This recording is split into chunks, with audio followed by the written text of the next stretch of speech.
Hi మామ. Trolls ఇది చాలా పెద్ద టాపిక్. దీని గురించి మాట్లాడే ముందు ఇక్కడ ఏ హీరోని ఏ సినిమాని బ్యాక్ చేయాలి అని అనుకోవటం లేదు. కేవలం ట్రోల్స్ వల్ల జరిగే నాశనం గురించి మాత్రమే చెప్పాలి అనుకుంటున్నాను. దీనికన్నా ముందు సినిమా గురించి, దాని ప్రాసెస్ గురించి మాట్లాడదాం. ఒక సినిమా పేపర్ మీద స్టోరీ రాయడంతో మొదలవుతుంది. అక్కడి నుంచి ఒక ప్రొడ్యూసర్ని ఒప్పించి ఆర్టిస్ట్ని కన్ఫర్మ్ చేసుకొని కావాల్సిన టెక్నీషియన్స్ని సెట్ చేసుకొని, ఇప్పుడు చెప్పబోయేది చాలా ఇంపార్టెంట్, మొత్తం బడ్జెట్లో 70% ఫైనాన్షియల్స్ దగ్గర నుంచి అప్పు తీసుకొని సినిమా స్టార్ట్ చేస్తారు.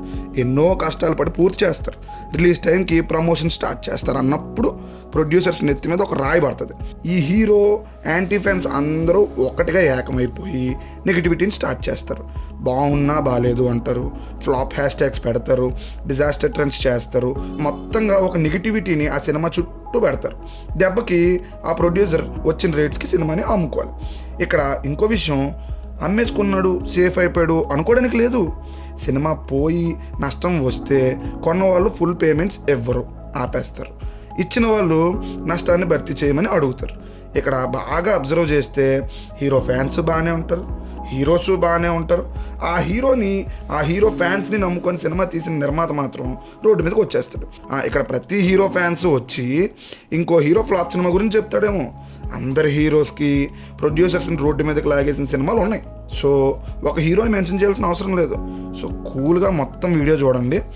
పక్క స్టేట్స్ వాళ్ళు మన సినిమాని కామెంట్ చేస్తే ఆ రెడ్ మూవీలో ఒక డైలాగ్ పెట్టేసి యునైటెడ్ TFI అని పెట్టి కామెంట్లు పెడతారు. వాళ్ళని టార్గెట్ చేసి మరీ ట్వీట్స్ వేస్తూ ఉంటారు. మళ్ళీ మన వాళ్ళ సినిమాలు రాగానే నెగిటివ్ ట్రోలింగ్ స్టార్ట్ చేస్తారు. ఈ మాత్రానికి యునైటెడ్ TFI అని స్టేట్మెంట్ ఎందుకు? ఒక వర్గం ఉంటారు, రివ్యూస్ వల్ల సినిమాలు పోతున్నాయి అంటారు. కానీ ఇక్కడ సినిమాలు ఆడకపోవడానికి main reason negative trendings. Cinema రిలీజ్కి ముందే నెగిటివ్ ట్రెండ్స్ మొదలెడతారు. ఇక సినిమా ఎలా బతుకుతుంది? మా హీరో గొప్ప అంటారు. నిజంగా మీ హీరోలు గొప్ప అయితే ప్రతి హీరోకి వాళ్ళ పేరు మీద బ్యానర్స్ పెట్టి వాళ్ళ ప్రతి సినిమాని వాళ్ళని ప్రొడ్యూస్ చేసుకోమని అడగండి. చెయ్యరు. ఎందుకంటే సినిమాని ప్రొడ్యూస్ చేయటం అనేది ఎంత రిస్కో వాళ్ళకి తెలుసు కాబట్టి టికెట్స్ రేట్స్ పెంచుతున్నారని గోల పెట్టేస్తారు. దీని మీద నా క్వశ్చన్ ఏంటంటే, టికెట్స్ రేట్స్ పెంచడానికి కారణం ఫ్యాన్స్ కాదా?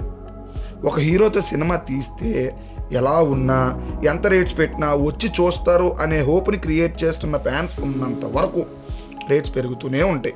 మనం కూడా అరుస్తూనే ఉంటాం, కానీ వెళ్ళి సినిమాలు చూస్తూనే ఉంటాం. ఇక్కడ ఇంకో విషయం కూడా మాట్లాడాలి. హీరోల స్టేట్మెంట్స్ అవన్నీ చెప్పి ఏ హీరో గురించి పాయింట్అవుట్ చేయాలనుకోవట్లేదు. ఎందుకంటే ప్రతి హీరో స్పీచెస్ వాళ్ళ ఫ్యాన్స్ చూస్తారు, గొడ్లు చింపేసుకుంటారు, థియేటర్లకు వెళ్తారు. మా హీరో గొప్ప అంటే మా హీరో గొప్ప అంటారు. అవి వినేసి వాళ్ళు రెచ్చిపోయి ఇంకో హీరోని నెగిటివ్ చేయడం మొదలెడతారు. ఈ గొడవల వల్ల అంతోటి పెద్ద హీరోతో సినిమా తీసిన నిర్మాత రోడ్డు మీదకి వచ్చేస్తాడు. ఇప్పుడు కొంతమంది మేధావులు హిట్స్ వచ్చినప్పుడు తీసుకోలేదా అంటే, పెద్ద హీరోస్ ఇచ్చేదే పుష్కరానికి ఒక హిట్, మళ్ళీ అందులో వచ్చినప్పుడే తీసుకోలేదా అని స్టేట్మెంట్లు. ఇక్కడ ఇంకో వింత ఏంటంటే, మీ హీరో సినిమా హిట్ అయ్యి పక్క హీరో సినిమా ఫ్లాప్ అవటం వల్ల మీకు కలిగే ఆనందం ఆ మూవీ ఆడినన్ని రోజులు, కానీ మీ నెగిటివిటీ వల్ల ఆ నిర్మాత కలిగే బాధ జీవితాంతం. ఫైనల్గా జోకర్స్ అయ్యేది ఎవరు అంటే ఆ హీరో ఫ్యాన్సే. ఎందుకంటే ఆ పర్టిక్యులర్ హీరోస్ పిఆర్ టీమ్ని క్రియేట్ చేస్తారు, ఫ్యాన్ వార్స్ క్రియేట్ చేస్తారు. ఇవన్నీ కామన్ ఫ్యాన్స్ సీరియస్గా తీసుకొని మీ హీరో సినిమాకి మీరే రోడ్డు మీదకి తెచ్చుకుంటున్నారు. ఏ ఒక్క హీరోకి అయినా అజిత్ గారిలా స్టేట్మెంట్ ఇచ్చే ధైర్యం ఉందా? ఉండదు. రీజన్, మీరు లేకపోతే, మీరు ఎదుటి హీరోని నెగిటివ్ ట్రెండ్ చేయకపోతే వాళ్ళ మూవీస్కి వ్యాపారం ఉండదు. కాబట్టి వీటన్నిటిని దృష్టిలో పెట్టుకొని హీరోని, సినిమాని జీవితం అనుకుంటే బొక్క మనకే.